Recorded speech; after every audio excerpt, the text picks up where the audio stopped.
Assalamualaikum dan salam sejahtera. Yang pertamanya, marilah kita memanjatkan kesyukuran kita kehadrat Ilahi kerana dengan limpah kurnianya dapatnya kita dipertemukan di majlis webinar yang seberindah ini. Untuk pengetahuan semua, program ini dijalankan untuk menerangkan secara terperinci tentang pengurusan emosi dalam kalangan pelajar di Malaysia. Penjagaan emosi ini sangat penting, namun ramai pelajar yang kurang menitik beratkan tentang penjagaan emosi yang efisien. Hal ini demikian kerana pelajar perlu bijak mengawal emosi serta belajar tentang psikologi. Di sini saya akan memperkenalkan panel kita yang akan menerangkan mengenai penjagaan emosi dan psikologi dalam kalangan pelajar. Panel yang pertama merupakan Nur Syuhada binti Hashim. Panel yang kedua merupakan Nur Ain Fatini binti Nur Muhammad Fauzi. Panel yang ketiga merupakan Sakinah Izzati binti Ismail. Dan akhir sekali panel yang keempat merupakan Nurul Najwa binti Mat Jahid. Tanpa melengahkan masa, kita teruskan dengan panel pertama dengan kepentingan penjagaan emosi dan psikologi dalam kalangan pelajar. Dipersilakan. Assalamualaikum dan salam sejahtera. Saya akan membincangkan tentang kepentingan penjagaan emosi dan psikologi. Umum kita tahu banyak kelebihan yang kita akan dapat jika kita mengurus emosi dengan baik. Kepentingan yang pertama ialah membuat jangkaan. Melalui emosi, kita dapat meramal tingkah laku sendiri dan tingkah laku orang lain melalui pergerakan tubuh individu maupun reaksi senyuman dan ketawa. Melalui reaksi tersebut, kita dapat membuat jangkaan bahawa seseorang individu itu berada dalam kegembiraan. Yang kedua adalah berkomunikasi. Emosi ini dapat membantu kita berkomunikasi dengan orang lain. Ekspresi wajah dapat menyampaikan maklumat tentang apa yang dia rasakan pada waktu itu. Misalnya, jika kita berada dalam keadaan sedih, tersinggung, perlukan pertolongan atau sebagainya, jika kita berupaya membaca gerak tubuh atau isyaratnya itu, ia dapat membantu kita untuk menunjukkan empati. Jadi, melalui emosi, kita dapat membantu dalam berkomunikasi tanpa suara. Jadi, secara tidak langsung, kita hendaklah bijak mengawal emosi dan tahu bagaimana untuk mengatasi sebarang masalah. Hal ini penting bagi seorang pelajar kerana sebagai seorang pelajar, penjagaan emosi dan psikologi ini sangat penting dan kita haruslah menitik beratkan supaya kita bijak mengawal emosi.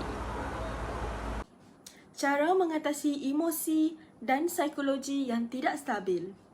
Antara langkah untuk mengatasi emosi yang tidak stabil ialah yang pertama, mendapatkan tidur yang mencukupi. Tidur merupakan salah satu cara terbaik untuk mengurangkan kadar stres dan emosi yang tidak stabil. Jika susah untuk tidur malam, anda boleh mencuba untuk mematikan lampu dan menetapkan suhu bilik kepada suhu yang lebih sejuk. Pastikan anda mendapatkan tidur sekurang-kurangnya 7 hingga 8 jam sehari. Cara yang kedua adalah dengan bersukan. Membuat sukan ringan seperti yoga dan tai chi dapat membantu anda untuk lebih tenang. Anda boleh melakukan yoga sendiri di rumah atau mengikuti kelas online dengan pelatih profesional. Dan yang ketiga, anda boleh melakukan hobi. Anda digalakkan untuk memiliki hobi yang membuatkan anda gembira untuk melakukannya. Lebih baiknya lagi, jika hobi tersebut boleh menjadi tempat untuk anda menunjukkan kelebihan yang ada pada diri sendiri. Cara yang keempat adalah, anda boleh bersembang dengan orang yang terdekat. Anda boleh mencari dan bersembang dengan orang yang terdekat seperti keluarga, rakan dan juga pasangan. Cuba luangkan lebih banyak waktu bersama mereka untuk melakukan hal-hal kecil bersama. Anda juga boleh mengajak keluarga atau rakan untuk bercuti supaya dapat menikmati suasana baru dan melupakan segala masalah buat seketika. Dan yang kelima adalah mengadakan konsultasi bersama pakar. Anda boleh terus berkomunikasi dengan doktor pakar untuk mengatasi masalah ini. Doktor akan memastikan anda mendapat solusi yang terbaik untuk masalah yang anda alami. Sekian daripada saya. Terima kasih. Assalamualaikum, nama saya Nurul Najwa binti Mat Jahid, nombor matrik saya 279126. Antara faktor penjagaan emosi dan psikologi dalam kalangan pelajar ialah persekitaran pembelajaran yang kurang baik. Sebagai contoh, gangguan emosi mungkin berpunca daripada masalah kelas yang sesak yang mungkin membawa kepada kecenderungan pelajar melanggar disiplin. Kecenderungan untuk berkelakuan negatif wujud kerana ia dipengaruhi oleh rangsangan sekeliling. Ini bermakna pelajar mungkin melakukan kesilapan disebabkan oleh keadaan yang tidak menguntungkan dan menyebabkan emosi mereka terganggu. Ini berlaku kerana keadaan tempat pembelajaran yang sesak mewujudkan keadaan yang tidak selesa untuk proses pengajaran dan pembelajaran.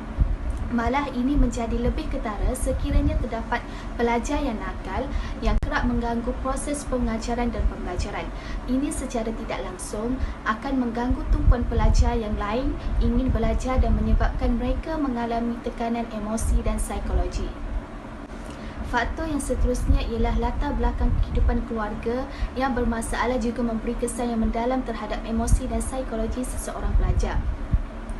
Peristiwa dalam keluarga selalunya melibatkan perubahan dan penyesuaian yang besar dalam kehidupan seorang pelajar. Peristiwa sebegini boleh menyebabkan seseorang pelajar menjadi tertekan dari segi emosi dan sering menunjukkan tindak balas fizikal dan tingkah laku seseorang. Dari segi emosi, pelajar mengalami kekecewaan, kesedihan, kemarahan, kekeliruan dan rasa tidak senang. Kerap bergaduh, keluarga yang tidak begitu mesra, tidak berminat dengan anak-anak, perceraian, kematian dan perpisahan semuanya boleh membawa kepada gangguan emosi dan psikologi seorang pelajar. Dari segi tingkah laku, pelajar mungkin berkelakuan berbeza antara satu sama lain. Sesetengah orang menjadi kaku, ada yang meluahkan emosi dan ada yang tidak menunjukkan emosi langsung. Peranan keluarga dalam membentuk dan mencorakkan kehidupan pelajar mempengaruhi kehidupan mereka. Peranan keluarga dalam membentuk dan mencorakkan kehidupan pelajar mempengaruhi kehidupan mereka. Keluarga yang aman dan harmoni dapat melahirkan pelajar yang seimbang dari segi emosi dan psikologi. Selain itu, perubahan gaya hidup pelajar juga merupakan faktor terjadinya gangguan emosi dan psikologi kerana mereka sedang bersaing dengan teknologi yang canggih pada hari ini. Perkembangan pendedahan kepada peranti terkini seperti telefon pintar memaksa pelajar mencari jalan untuk mendapatkan peranti terkini di pasaran. Untuk mendapatkannya, mereka memerlukan wang yang banyak. Pelajar akan cuba bertanya kepada ahli keluarga bahawa mereka juga setanding bersama rakan yang lain. Bagi keluarga yang tidak mampu, sikap rendah diri sentiasa menghantui pelajar. Perasaan sebegitu sedikit sebanyak akan mengganggu emosi mereka. Kemiskinan juga membuatkan pelajar berasa tidak setanding dengan orang lain. Pelajar yang menghadapi masalah ini mengambil sikap menyendiri dan kurang memberi perhatian terhadap pelajaran mereka. Sekian sahaja daripada saya. Terima kasih. Assalamualaikum dan selamat sejahtera. Nama saya Sakinah Izzati binti Ismail, nombor matrik 282075. Kesan penjagaan emosi dan psikologi dalam kalangan pelajar. Penjagaan emosi dan psikologi adalah sangat penting kerana emosi dan psikologi atau penyakit mental ini berkait rapat dengan kesihatan fizikal, seperti mana pentingnya penjagaan fizikal yang turut dapat memberi impak kepada kesihatan mental. Jika penyakit mental ini tidak dijaga atau emosi yang keterlaluan yang tidak dapat dikawal dengan baik, ini akan memberi kesan yang sangat besar kepada kesihatan fizikal kita. Antara kesan yang akan dapat dilihat adalah gangguan kepada imun tubuh. Hal ini kerana pengidap penyakit mental kebiasaannya tidak mempunyai selera makan. Perkara ini akan menyebabkan pesakit atau mangsa tidak dapat nutrisi yang mencukupi. Mereka mungkin tidak akan mendapat zat dan vitamin yang sepatutnya. Selain itu, pesakit atau mangsa akan mengalami peningkatan hormon stres. Penyakit mental yang tidak dikawal akan memberikan tekanan tinggi kepada pesakit atau mangsa. Tekanan yang tidak ditangani dengan baik akan menyebabkan peningkatan kepada hormon stres itu sendiri.